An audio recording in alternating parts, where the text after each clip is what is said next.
Welcome to another edition of Fairways and Greens Online on Claibs Online, brought to you by Dalhousie Golf Club, the #1 golf experience in the state of Missouri. It is Fairways and Greens, and you see that gentleman.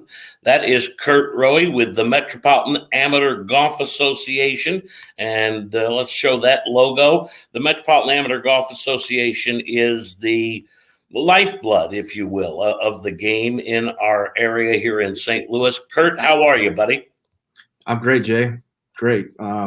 Thanks for having me. I've been watching your guest here, so honored to have the opportunity to come on and talk with you. You guys do so much that a lot of people don't even know. That we're going to get into some of that today, but kind of try and outline for people that may not know what the Metropolitan Amateur Golf Association is. What is it? Sure.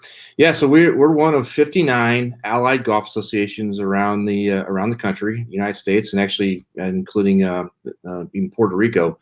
But there's 59 of us that are licensed by the USGA to provide amateur golf services to golfers and clubs in the region.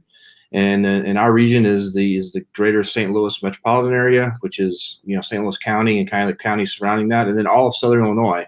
And we say Southern Illinois, we actually from Quincy, kind of down the river, and then across, and then everything all in the southern part of the state. So pretty actually wider geographic region across the river than here in Missouri, but that's our region that we service. And when I say service, we provide services to golfers and clubs. We have a member clubs, so we have about 140 member clubs, and then that we provide the USGA course and slope rating. So many of golfers and people listening are going to see the USGA course and slope rating at your golf courses, which is tied to the handicap service. But that's a service that we provide. We're the only licensed authority to go out and rate golf courses and get those USGA course and slope ratings. So we do that for the clubs, and then the handicap service. We provide the GIN handicap service to golfers, to clubs, and then the clubs provide that service to their golfers, members, private, and patrons, or whatever golfers at your public facilities. And that, folks, is just a little, I'm telling you, of what this guy and this organization does. And before we get to kind of the upcoming season and some questions for you, I kind of know what happened, but for folks that don't know, COVID hit. We were unsure what was going to happen. Certainly competitions were unsure what were going to happen.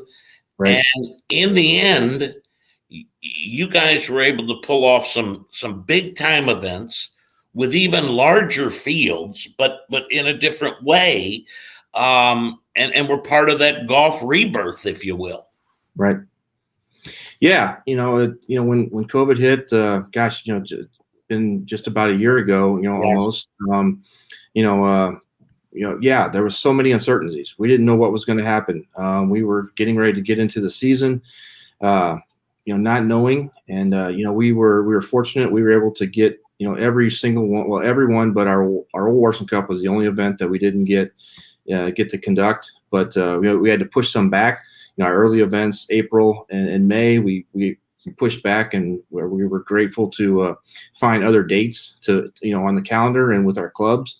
But all the other events we got in, from our amateur series to our Metropolitan Championships, I should say. The USGA qualifying rounds didn't happen just because USGA championships didn't happen. We did have the one later in the year for the 4-ball, which is for this year's 4-ball. But so those events were canceled, but we didn't have any. That wasn't our call. That was the USGA's call from there. But yeah, it was it was crazy.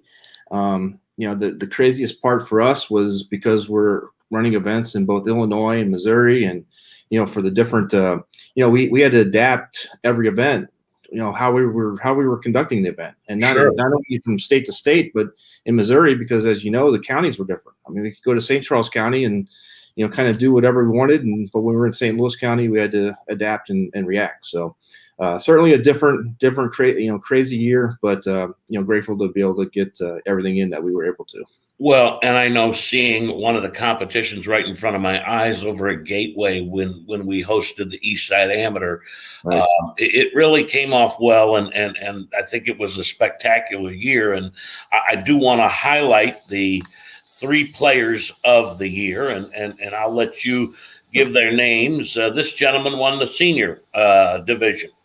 Yeah, Buddy Allen. Buddy had a great year. This was his 2nd consecutive senior player of the year. He's really played well since turning that magic age of 50 and becoming a senior. But yeah, Buddy was our senior player of the year.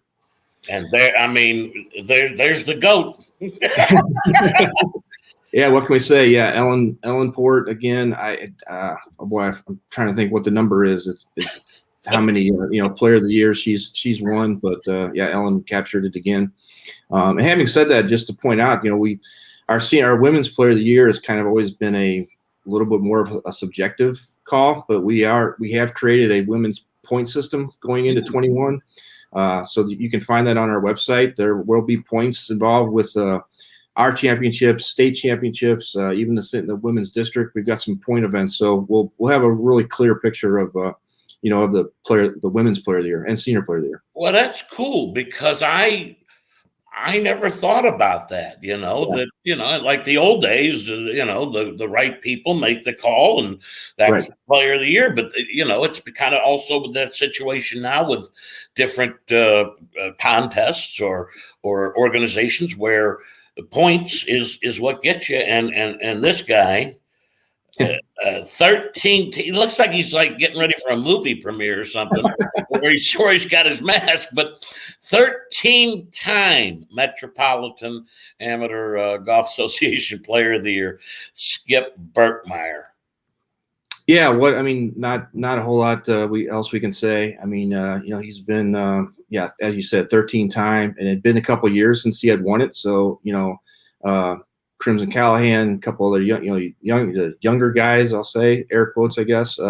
But Skip had a fabulous year and pulled off the player of the year win again. All right, some basic questions before we talk about the upcoming year competition wise. Yeah.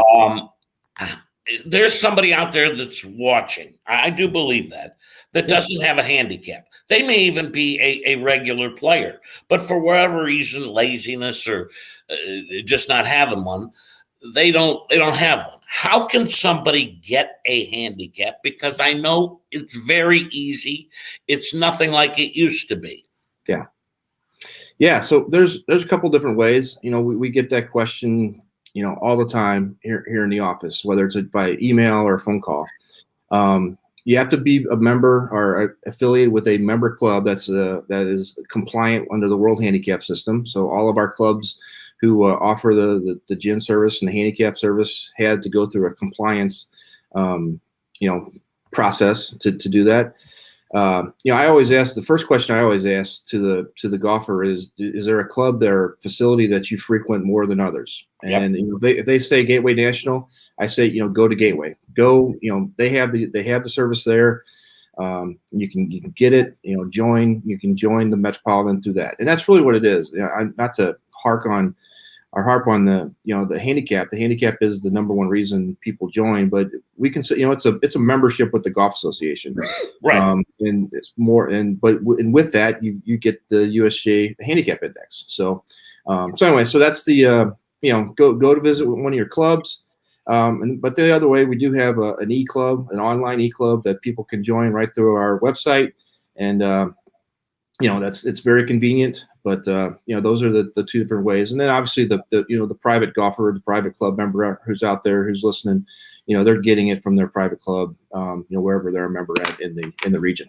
Give that again. They can go to metga.org and find out how they can get a part of that e-club for the handicap. Yeah, right. Yeah, it's right on the homepage. You can homepage metga.org. You can scroll down a little bit. There's in the left column, there's a green button that says Metropolitan E-Club Join Renew. You can click on that, and it'll take you through the sign up process. You can you can auto renew. You can sign up so that for next year, when it comes around, boom, it just automatically takes care of it for you, or you just do it year to year. So, and what are the dates? Because I get asked all the time at Gateway. I'm like, I don't know. Look it up on the website. yeah, so we actually just we just changed over to a new platform, and so the dates are basically going to be from March 1, which March 1 is the beginning of the handicap season. Okay.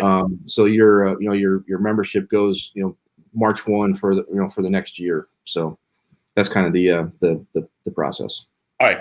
There are people out there that are into rules, or in fact need to know the rules more. Sure.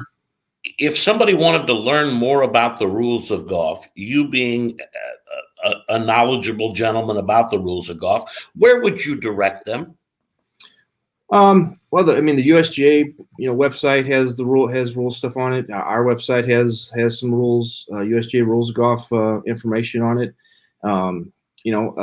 Another way is to get involved with maybe with the association. If you have a little bit of knowledge or you're just interested in it, Yep. We're always looking for people to help us out on our rules committee, we call it. They can get involved, come out, help with our events. We have a great kind of rules community, I'd call it, in the St. Louis area. They're actually, I just talked with one of our gentlemen the other day who kind of runs it.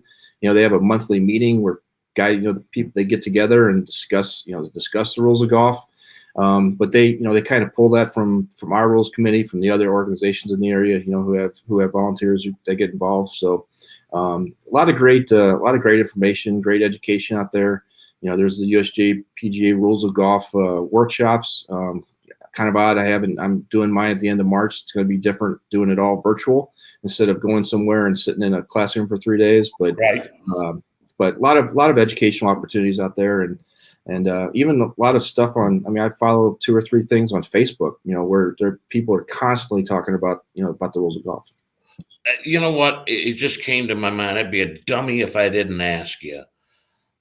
Where does Curt stand on distance and the whole situation of trying to get it to where we're not going to have a problem scoring wise?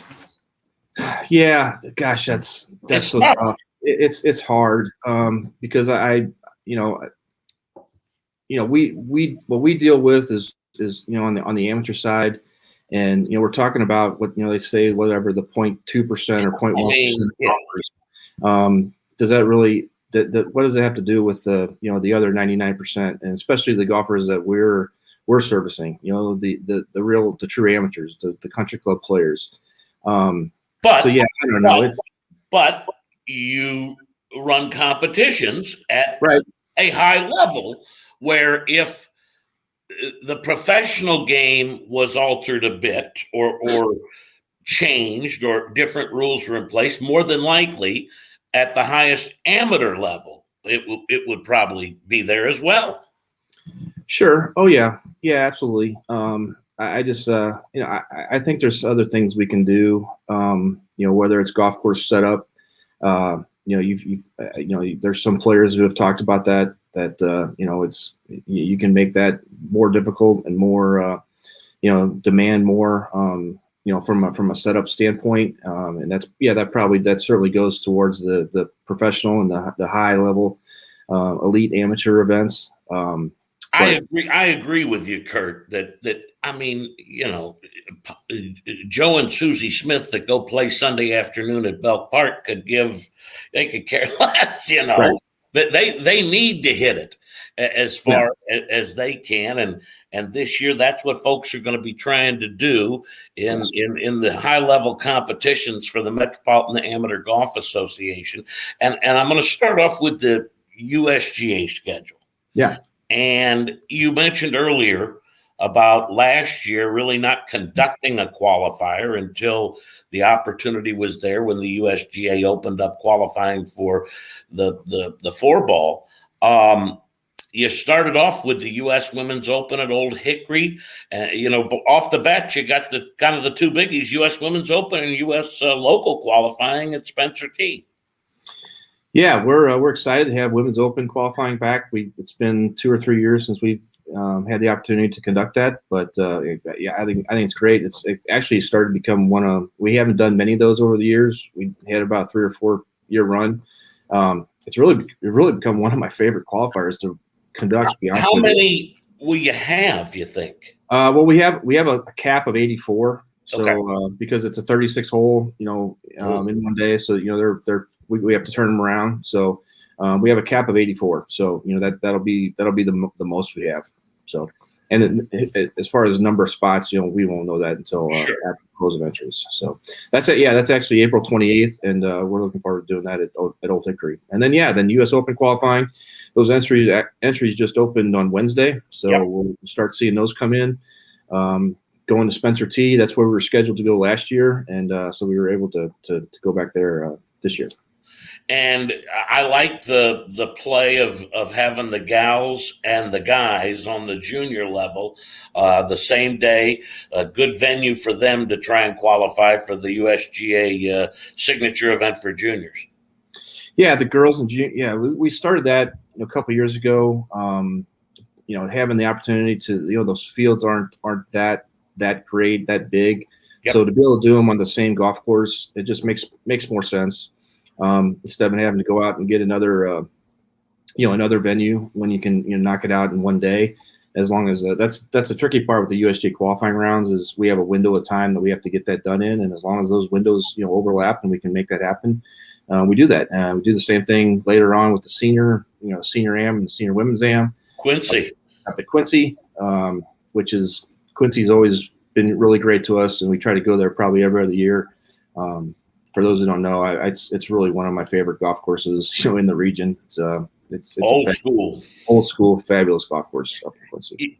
Yeah, and you mentioned the door opening for you at Aberdeen, July 5th and 6th. Now, that's a 36-hole qualifier. Is there a cut after the first day, or is that still in place? Yes, yeah, there will be a cut, and the cut's kind of based on total number of entries you have. So, but yeah, we'll play 18 the first day, and then we'll be able to cut the field a little bit for day 2. And let's move on to the Metropolitan schedule proper, if you will, the non-USGA qualifiers. We looking good for the Warson Cup? What's the situation? I know that everybody's still kind of paying attention to what's going on. Yeah, I just haven't got the final say on the date, and that's what I'm waiting for from Warson. Kind of the same as what happened last year, that they were one of the clubs that was restricting, restrictive, and that was certainly their decision. So we're waiting for a final answer on the date. But I hope certainly to conduct that, and I know the players certainly want it. They earn their way into that. As many of you know, that's how our field is determined from our top 16 players from the previous year. So. Trust me, I'm getting questions from them as well. They want to know what's happening as well. So yeah, and we certainly, like you said, without question, understand and appreciate Old Warson's right to do whatever they want. They're extremely kind to allow anybody to come out there. I want to wait on the East Side Am because I want to focus on what's going to happen on May 23rd and 24th because. You and I both were very good friends of my man, Bob Shogren. Just a great guy. Traveled. I don't know the number of countries he played golf in, but he'd always tell you. And I mean, just fell in love with the rules. And you guys are paying homage to him, a match between the local pros and the local AMs, which is even cooler because Bob not only did stuff for the USGA, the Metro, also the Gateway PGA. So it's kind of a beauty thing of both worlds. Yeah, these matches have kind of taken different forms, and we've tried different dates and all that through the years, and again, we go back to the players. The players have asked us, are we going to get these? Are we going to have these matches again? Certainly something we've always wanted to do, and not that I want to take all the credit, but I had this idea as like, how can we what can we do? And I thought of Shogi, and so I presented that idea to our board, and I mean they were all for it, and then did the same thing to the section. And I recall I sent an email out to some of the section people, Brett Mooney being one of them, the current president, and I got a response back. Probably within 5 minutes, he said he couldn't agree with this and support this, enough. So yeah, we're excited. We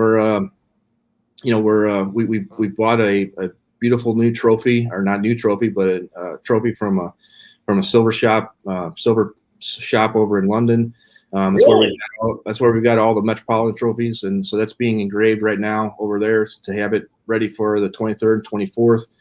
So to be a nice trophy for the event, and our hope is to hopefully have just a set date, whether it's going to be this 23rd, 24th. Belle Reve was excited to be able to host this. That was, as you know, Jay, that was Shogi's home club. Yes, sir. So Belle Reve's going to kick it off on May 23rd, 24th, and we're which is a Sunday, Monday.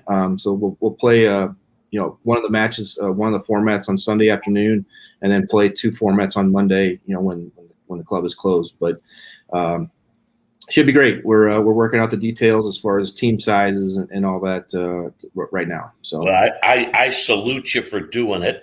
I mentioned the east side of Gateway. That'll be kind of the first taste for the large group of amateurs for a competition. Your women's championship at a golf course that I really like, St. Clair Country Club. And Lake Forest is going to host again the Open Championship, and that's become a big-time event for pros that don't have status, or some do have status, but seek to play in this event because of the type of purse.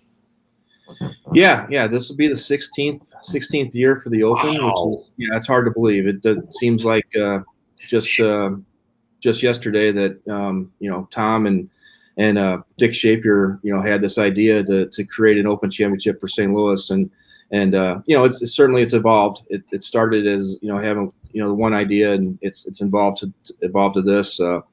It's the feedback from our field is fantastic. I think the biggest thing is these guys, as you mentioned, it's the guys that are they're out there staying in their cars and moving from place to place. It works in the schedule that week. The Korn Ferry Tour is in Wichita, so a lot of our guys will they'll play in the Monday qualifier over in Wichita, Kansas, and for those who that don't make it, which we know those are small numbers, they'll be on their way over here to play in our Open. Yeah, it's fantastic, and then let's talk about the signature event on the amateur side for you all, the amateur championship itself. Hello, St. Louis Country Club. Yeah, this will be the 31st Metropolitan Amateur, and we were fortunate to go back, or have the opportunity to go back to St. Louis Country Club. We conducted it there in 2012, or 2011, so 10 years, 10 years apart, and yeah, I mean, there's nothing you can say. It's St. Louis is it's a special place.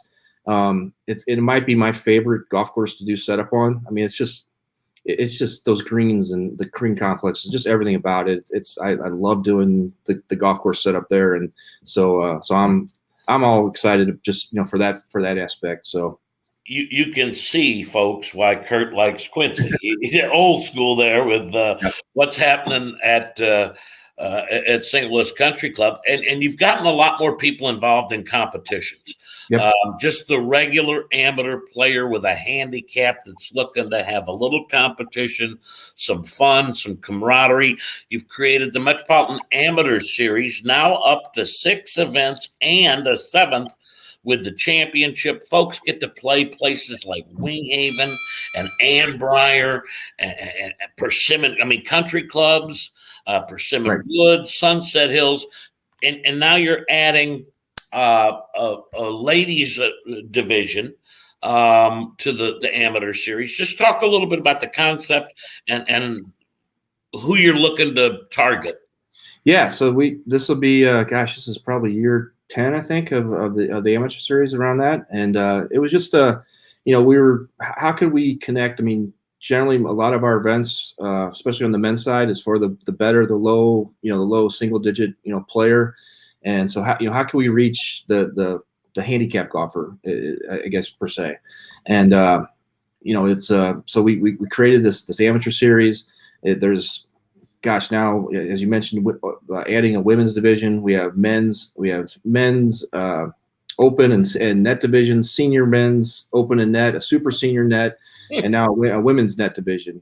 We've had some ladies actually play the last couple of years, but they've played just against the men in the men's division. We put with handicap, on appropriate tees, and actually play without handicap, to just play straight up with a couple of the seniors. But we had some ladies inquire about it, so we'll add it in there, and let's see what happens. Hopefully we get some more ladies. But it's open to, and they get to choose. They can choose whether they want to play with their handicap, without their handicap, and then can you do both?